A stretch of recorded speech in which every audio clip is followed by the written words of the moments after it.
Did you know that thousands of years before modern medicine, the ancient Egyptians were already using natural antibiotics? Long before penicillin was discovered, Egyptians were treating wounds and infections using ingredients like honey and moldy bread, and modern science confirms they were onto something. Today, we're taking a closer look at how this ancient civilization harnessed the power of nature to heal the human body. In ancient Egyptian medical papyri, like the Ebers Papyrus, dating back to around 1550 BCE, there are written records of treatments involving honey and bread mold. These weren't just superstitions. Egyptians used these remedies purposefully to prevent infections and promote healing. They didn't know about bacteria or antibiotics in the modern sense, but their results came from centuries of observation, trial, and error. So why did they use honey? Honey has natural antibacterial properties.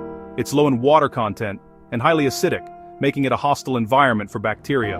Plus, when honey comes into contact with bodily fluids, it produces small amounts of hydrogen peroxide. Yes, the same antiseptic we use today. That's why honey was often applied directly to wounds or mixed into salves and ointments, and it wasn't just for cuts. Egyptians also used honey to treat eye infections, burns, and even internal ailments. Now here's where it gets even more fascinating. Moldy bread. Egyptians would apply moldy bread to infected wounds, and while that might sound gross to us now, mold naturally contains fungi, and some of these fungi, like penicillium, release antibiotic substances. It wasn't penicillin exactly, but the principle was shockingly similar. This method likely reduced bacterial infections and even helped save lives. What's incredible is that modern researchers have analyzed these ancient methods and found real antimicrobial effects. Some of the molds they used could inhibit bacterial growth. And honey? Still used today in medical-grade treatments like Manuka honey for wound care.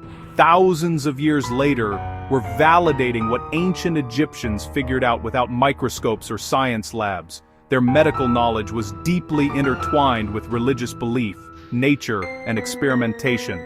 Temples weren't just places of worship, they were also medical centers. Priests often served as healers, using herbalism, surgery, and techniques passed down for generations.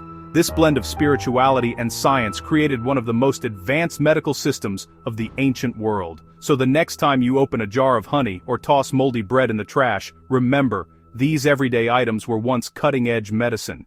Ancient Egyptians may not have had antibiotics as we know them, but they understood something powerful.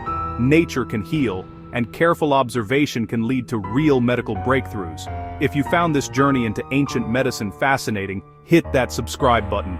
There's a whole world of forgotten science and history waiting to be rediscovered, and we've got more where that came from.